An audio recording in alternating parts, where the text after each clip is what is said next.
The mystery surrounding the disappearance of a Saudi journalist in Turkey has taken a twist, as reports suggest Riyadh was planning to detain him. Media in the US says Washington had come across intel of a special operation ordered by the Saudi Crown Prince. Jamal Khashoggi vanished 10 days ago after entering the Saudi consulate in Istanbul and hasn't been seen since. Saudi Arabia denies any involvement. Joining me to discuss this further is Jacqueline Vuga.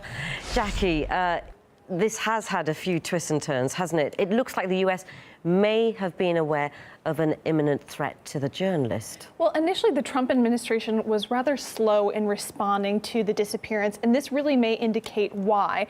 Earlier in the week, reports surfaced that the U.S. had intercepts of Saudi officials discussing a plot to lure him back to Saudi Arabia and detain him there. Now, he's, of course, been living in the U.S. for about a year now at this point, and he writes for the Washington Post. He's a journalist, and a lot of his articles are rather critical of the Saudi government. Now, it's unclear when the U.S. may have intercepted this intelligence and if they may have acted on it, but it does raise quite a few questions, not least of which being whether or not they had a responsibility to warn the journalist that his life might be in danger in some way, shape, or form.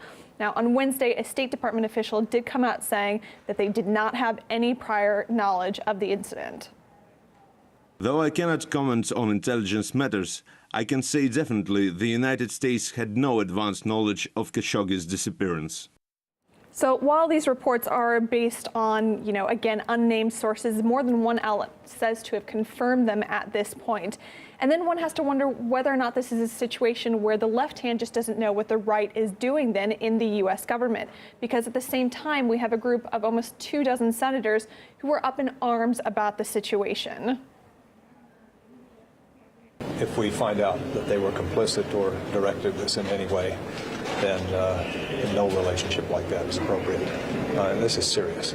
I think it's important in this situation that we don't overreact or underreact. We need to get the facts. And I know that's a startling proposition for the United States Congress that we should get the facts before we act.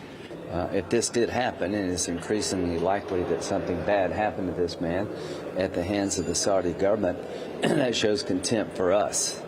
That's disrespectful to us. So there we have calls for an investigation. The word sanctions has already been brought up, and there has even been a bipartisan movement to stop arms sales to the kingdom, which would be a huge blow to ties between the two powers, of course. But that's something that apparently Trump is not willing to consider as of yet.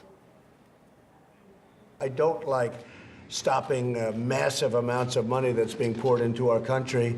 I know they're talking about different kinds of sanctions, but they're spending $110 billion on military equipment and on things that create jobs, like jobs and others for this country. So he did go on to say that U.S. investigators are looking into the situation, but left it at that. So many conflicting reactions there, aren't there? What kind of investigation should we expect, Jackie? Well, on Thursday, a Turkish presidential aide did come out saying that there is going to be a joint investigation with Turkey and Saudi Arabia. And reports say that a delegation from Riyadh has already landed in Turkey. But it's unclear how well that's going to work, given the harsh accusations that we've had coming from the Turkish side. It's been alleged that Turkey actually has audio and visual recordings of the incident that prove their claims that Khashoggi was killed inside the consulate on October the 2nd. Certain articles quote people with quote-unquote knowledge of the recordings saying that you can hear him being tortured and questioned, interrogated, and then killed. But these recordings have yet to be released. Previously, Turkey had claimed that there was a 15-man hit group that murdered and dismembered the journalist while he was in the consulate and then removed his body from the site.